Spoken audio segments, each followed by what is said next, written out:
Mi madre me miró frente a la mesa y dijo: Todo es para Juan y Carmen, tú no lo necesitas.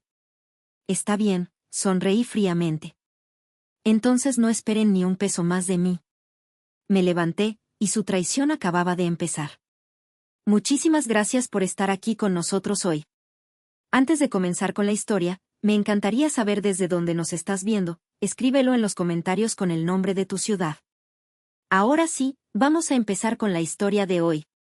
Hace unas semanas, mi madre me llamó. Su voz sonaba más dulce de lo usual, casi como en los viejos tiempos, cuando éramos una familia feliz en Guadalajara. María, deberías venir a casa para una cena familiar. Hace tanto que no nos reunimos todos, me dijo. Me quedé en silencio, dudando. A mis 55 años, ya no esperaba mucho de ellos. Durante décadas, he sentido su cariño condicional, solo me buscaban cuando necesitaban dinero para las facturas, los medicamentos de mi padre o los caprichos de mis hermanos menores, Juan y Carmen. Pero una parte de mí, esa que aún guarda recuerdos de las posadas navideñas con tamales y piñatas, quiso creer que esta vez sería diferente. Quizás me extrañaban de verdad. Dejé mi negocio de textiles en la ciudad y conduje hacia la casa donde crecí, esa casa llena de risas y también de silencios incómodos. El viaje fue largo, pero lo hice con esperanza, pensando en las noches de mi juventud, cuando cantábamos rancheras bajo el cielo estrellado del patio. Al llegar, el aroma del mole poblano llenaba el aire, y las velas parpadeaban en la mesa de madera que mi abuelo talló. Todo parecía tan familiar, tan cálido. Pero también sentí una punzada de cautela. Mis padres, a sus 80 años, siempre han sido astutos, y mis hermanos, aunque menores, nunca han valorado lo que he hecho por ellos. Aún así, entré con el corazón abierto. Quizás esta vez, después de tantos sacrificios, pagar hipotecas, mantener la finca en Jalisco, ayudar a Juan con sus negocios fallidos, me verían como su hija, no como su salvavidas financiero. Me senté a la mesa, rodeada de los rostros que alguna vez consideré mi refugio, sin saber que esa noche cambiaría todo para siempre. La cena comenzó con una calma engañosa. El mole poblano estaba delicioso, como lo hacía mi madre en sus mejores días, y las velas proyectaban sombras suaves sobre las paredes de adobe de la casa. Pero algo en el aire se sentía pesado, como si todos estuvieran esperando un momento específico. Mi padre, con su rostro arrugado y silencioso, apenas me miró, mientras mi madre servía el arroz con una sonrisa tensa. Juan y Carmen, sentados frente a mí, intercambiaban miradas que no supe descifrar al principio. Pensé que quizás era mi imaginación, pero pronto descubrí que no. Mientras servía el postre, una capirotada que mi madre había preparado con cariño, Juan se aclaró la garganta y habló con una seguridad que me heló la sangre. Mamá y papá quieren que sepas algo ahora, María, dijo, recostándose en la silla, con los brazos cruzados y una chispa de satisfacción en los ojos. A su lado, Carmen jugueteaba con un mechón de cabello, sonriendo como si acabara de ganar la lotería. Dejé la cuchara en el plato, sintiendo que el dulce se volvía amargo en mi boca. ¿Qué pasa?, pregunté, intentando mantener la calma, aunque mi corazón ya latía con fuerza. Mi madre suspiró, como si lo que iba a decir le pesara, pero sus palabras cayeron como un cuchillo. Tu padre y yo hemos finalizado nuestro testamento. La casa aquí en Guadalajara, la finca en Jalisco, todo lo que tenemos, se lo dejamos a Juan y a Carmen. Tú no lo necesitas, María. Tienes tu negocio, tu vida estable. Ellos sí requieren apoyo para construir su futuro. El silencio que siguió fue ensordecedor. Miré a mi padre, buscando alguna señal de que esto era una broma cruel, pero solo bajó la cabeza, fijando la vista en su vaso de horchata, sin decir una palabra. Sentí que el suelo se abría bajo mis pies. ¿Por qué?, logré articular, mi voz temblorosa pero firme. Juan se encogió de hombros, con un tono burlón. ¿Por qué tú no lo necesitas, verdad? Tienes dinero, una casa propia. Mamá y papá creen que Carmen y yo necesitamos más ayuda. Solté una risa seca, sin humor, mientras el dolor se mezclaba con la furia. ¿Ayuda? ¿En serio? Juan, tú has cambiado de empleo más veces de las que puedo contar, y Carmen no ha trabajado un día completo en años, gastando lo que le doy en ropa y viajes que nunca me invitan a compartir. ¿Y yo no lo necesito? Mi madre frunció el ceño, cruzándose de brazos. No exageres, María. Tu padre y yo lo pensamos bien. Tú siempre has sido independiente. Ellos necesitan una base sólida. Las palabras me golpearon como puñetazos.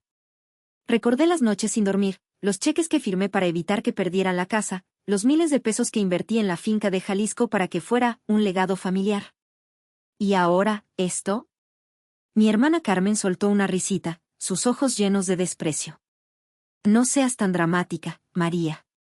Eres rica, ¿de verdad necesitas quejarte por unas propiedades? El calor subió a mi rostro, y apreté los puños bajo la mesa. No era solo el dinero. Era el reconocimiento, el respeto que nunca tuve. Ellos me veían como un banco, no como su hermana, no como su hija. En ese momento, supe que todo lo que había creído sobre el amor familiar era una ilusión. Mi padre seguía en silencio, mi madre me miraba con frialdad, y mis hermanos parecían disfrutar de mi dolor. La cena, que había empezado con promesas de calidez, se había convertido en un juicio cruel donde yo era la acusada. Me levanté lentamente, el chirrido de la silla rompiendo el silencio tenso. He oído suficiente, dije, mi voz fría como el acero. Mi madre parpadeó, sorprendida. ¿Qué haces, María? La familia es sagrada, no puedes reaccionar así por un malentendido. Sonreí, pero no había calidez en mi expresión. Malentendido, dices. Esto no es un malentendido, mamá. Esto es traición. Salí de la casa sin mirar atrás, el eco de sus voces aún resonando en mis oídos. En el camino a mi auto, las luces de las calles de Guadalajara brillaban como lágrimas, y supe que mi vida nunca volvería a ser la misma. Esa noche, mientras conducía de regreso a mi casa en la ciudad, mi mente no dejaba de dar vueltas. Las palabras de mi familia resonaban como un eco cruel: tú no lo necesitas, eres independiente, la familia es sagrada. Pero, ¿dónde estaba la santidad en su traición? Al llegar, me serví un vaso de agua de Jamaica y me senté en la sala, tratando de calmar el torbellino de emociones que me consumía. La furia y el dolor se mezclaban, pero también una determinación que nunca antes había sentido tan clara. Al día siguiente, decidí enfrentarlos. No podía dejar que su indiferencia quedara sin respuesta. Marcé el número de mi madre, pero fue Juan quien contestó, con ese tono burlón que ya conocía demasiado bien. «Ah, María, vienes a rogar por tu parte del pastel», dijo, riendo. Mi sangre hirvió, pero mantuve la calma. «No, Juan. Vengo a recordarte todo lo que he hecho por esta familia. Los miles de pesos que pagué para salvar la casa, las facturas médicas de papá, los préstamos que te di para tus negocios que nunca despegaron. Y tú, Carmen, ¿cuántas veces te saqué de apuros cuando gastabas en ropa y fiestas en lugar de trabajar?» Hubo un silencio al otro lado de la línea, seguido por la voz de mi madre, cortante como un machete. «María, no seas tan dramática. Siempre hablas de dinero, como si eso fuera lo único que importa. Tu padre y yo te criamos con valores, no con codicia». Solté una risa amarga, sintiendo que las lágrimas quemaban en mis ojos. ¿Valores? ¿Dónde estaban esos valores cuando me usaron como su salvavidas financiero durante años? Pagué la hipoteca de la casa durante más de una década, invertí en la finca de Jalisco porque me dijiste que era para el futuro de la familia. ¿Y ahora, no soy parte de esa familia? Carmen intervino, con su voz melosa pero llena de veneno. Nadie te obligó, María. Siempre te gustó jugar a la heroína, pero ahora que no te dan lo que quieres, te pones como niña caprichosa. Esas palabras fueron como un golpe. Me quedé en silencio, sintiendo que mi corazón se rompía y se endurecía al mismo tiempo. Tienes razón, Carmen, dije finalmente, mi voz fría como el invierno en el altiplano. Nadie me obligó. Lo hice porque creí que la familia se apoya mutuamente. Pero me equivoqué. Ustedes solo saben tomar. Colgué antes de que pudieran responder. En ese momento, supe que no había vuelta atrás. Bloqueé sus números, cancelé las transferencias mensuales que había estado enviando para las facturas y los gastos de la casa. Eran casi 10,000 pesos al mes, un peso que había cargado con orgullo, creyendo que era mi deber. Pero ahora, ese deber se sentía como una cadena que había roto con mis propias manos. Sin embargo, la paz no duró mucho. Al día siguiente, mi madre apareció en mi negocio, acompañada de un par de tías que apenas veía. «María, ¿cómo puedes ser tan egoísta? La familia es lo más importante, me recriminó, mientras las tías asentían, con miradas de desaprobación. Intenté explicarles, pero solo me interrumpieron, diciendo que debía perdonar y olvidar. Salí de mi propia tienda, sintiendo que las paredes se cerraban sobre mí.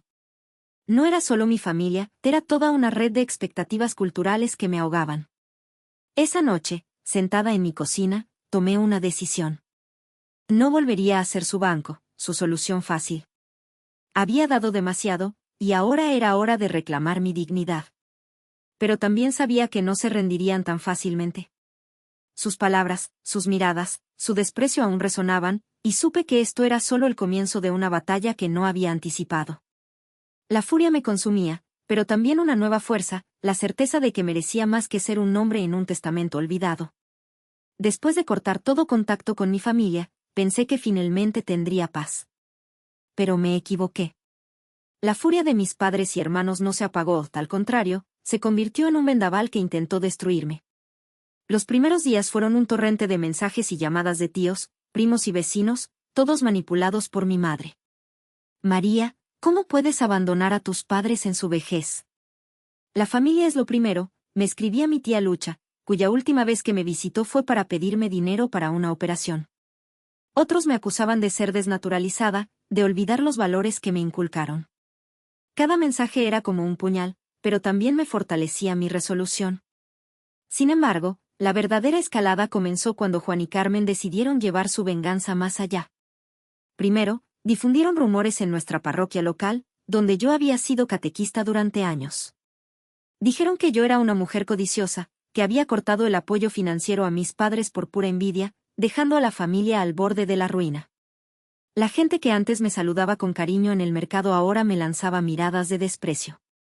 Una vecina, doña Rosa, incluso me confrontó en la calle: María, ¿cómo puedes ser tan cruel con tus propios sangre? Tu madre está destrozada. Sentí que el suelo se hundía bajo mis pies, pero no me quebré. Sabía que era mentira, pero el daño a mi reputación ya estaba hecho.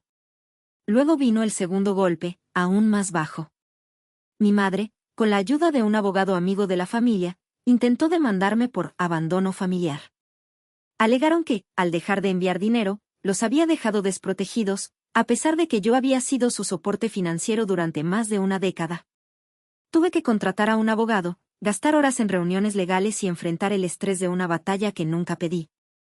El juez, gracias a Dios, desestimó el caso por falta de pruebas, pero el proceso me agotó emocional y económicamente. A pesar de todo, no me rendí. Decidí responder de la manera más pública posible.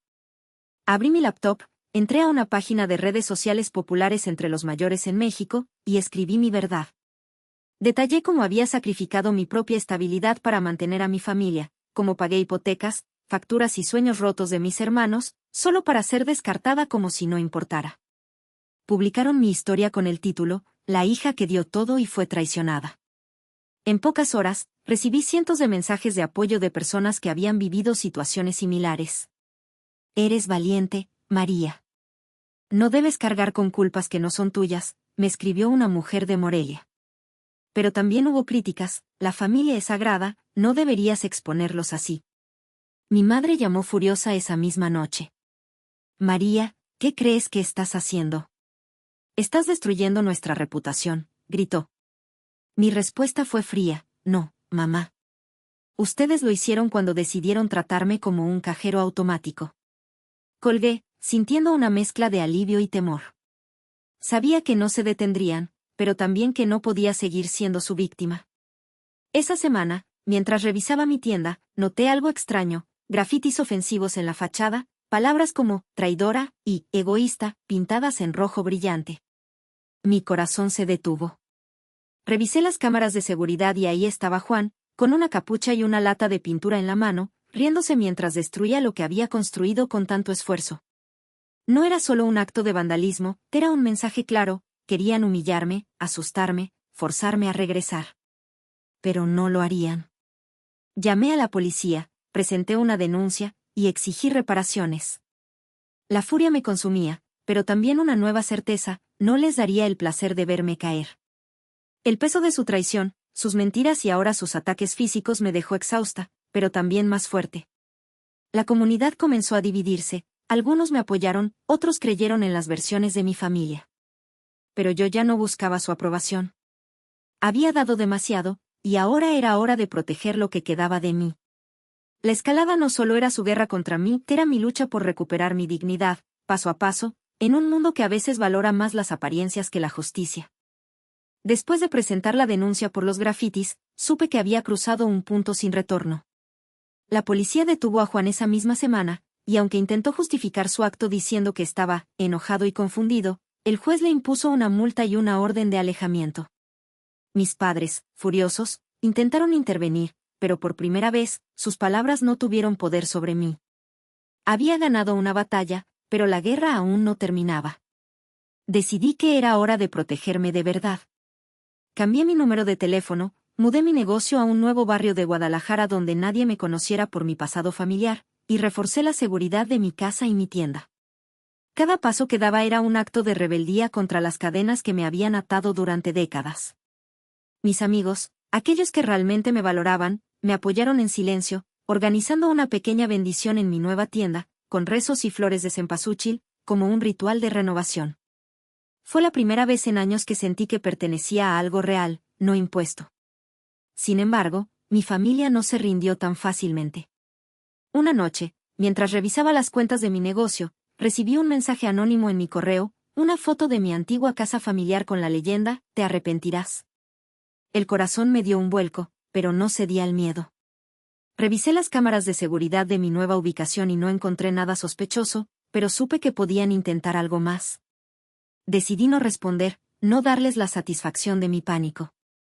En lugar de eso, contraté a un guardia nocturno y continué con mi vida, enfocándome en lo que realmente importaba, mi paz. Con el tiempo, comencé a redescubrirme. Siempre había querido aprender a danzar el jarabe tapatío, un sueño que dejé de lado por las demandas de mi familia. Me inscribí en una clase local, rodeada de mujeres y hombres de mi edad que compartían mi pasión por nuestras raíces. Cada paso, cada giro, me llenaba de una alegría que no recordaba haber sentido desde niña. También empecé a viajar, algo que nunca me permití antes. Visité Puebla para probar sus chiles en nogada y luego Guanajuato, donde caminé por sus calles empedradas sintiendo que el peso de las expectativas familiares se desvanecía con cada kilómetro. Mi vida comenzó a florecer de nuevo, pero no sin desafíos. Un día, mientras estaba en el mercado comprando frutas, me crucé con una prima lejana que me miró con desprecio y murmuró algo sobre mi traición. Ignoré sus palabras, pero el dolor aún estaba ahí, un recordatorio de lo profundo que habían calado sus mentiras.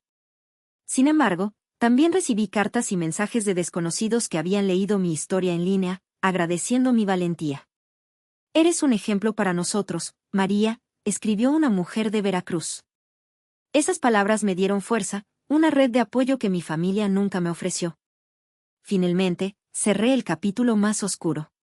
Vendí la parte de la finca en Jalisco que aún estaba a mi nombre, una decisión que me dolió, pero que me liberó.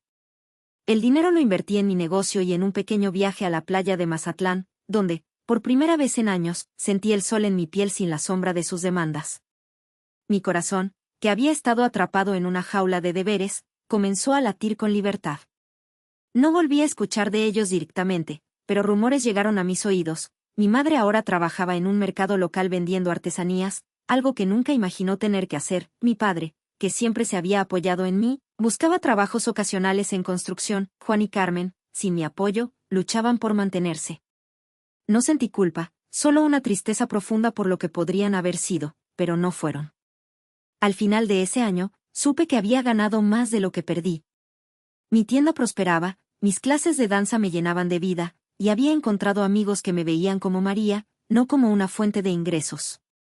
La liberación no fue instantánea, pero cada día era un paso hacia adelante, alejándome de la sombra de su traición y acercándome a la luz de mi propia dignidad.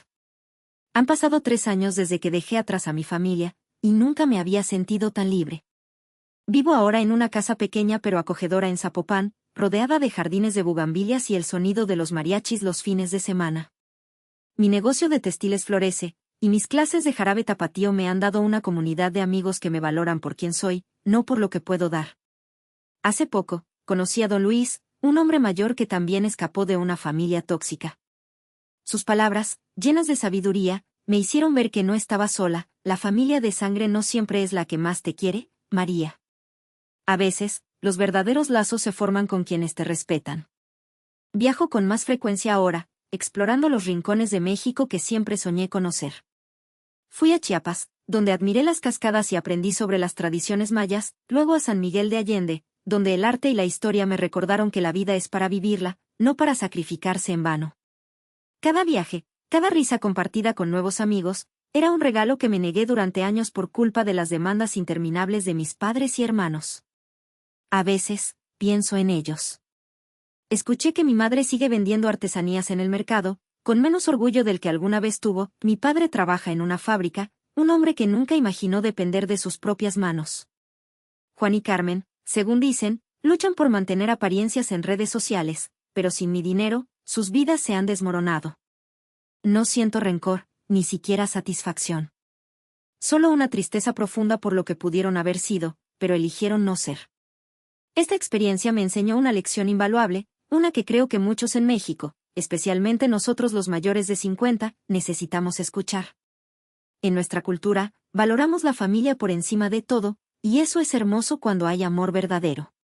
Pero a veces, como en mi caso, la familia se convierte en una carga tóxica que nos roba la dignidad. Protegerse a uno mismo no es traición, es un acto de amor propio. No debemos permitir que el deber nos haga olvidar nuestro valor. La verdadera familia no son solo los de sangre, sino aquellos que te respetan, te apoyan y celebran tu éxito sin pedir nada a cambio. Hoy, miro las luces de Guadalajara desde mi balcón, sintiendo el aire fresco de la noche y el peso ligero de mi corazón. No necesito su aprobación, ni su herencia, ni sus mentiras. He encontrado libertad, y eso vale más que cualquier propiedad o tradición rota. Mi historia no es solo mía, es para todos aquellos que han cargado con culpas que no son suyas, que han dado todo por otros solo para ser descartados. Si algo he aprendido, es que establecer límites no es egoísmo, sino el primer paso hacia una vida digna. Cierro los ojos, sonrío y susurro una oración de gracias. Por fin, soy yo misma, completa, sin cadenas. Y sé que, pase lo que pase, nunca volveré a dejar que nadie me robe esa libertad. Muchísimas gracias por ver este video hasta el final. La familia puede ser un lugar lleno de amor, o de un dolor muy profundo. Si alguna vez te has sentido maltratado o ignorado por tus seres queridos, siéntete libre de compartir tu experiencia en los comentarios. Nunca sabes a quién podría ayudar tu historia.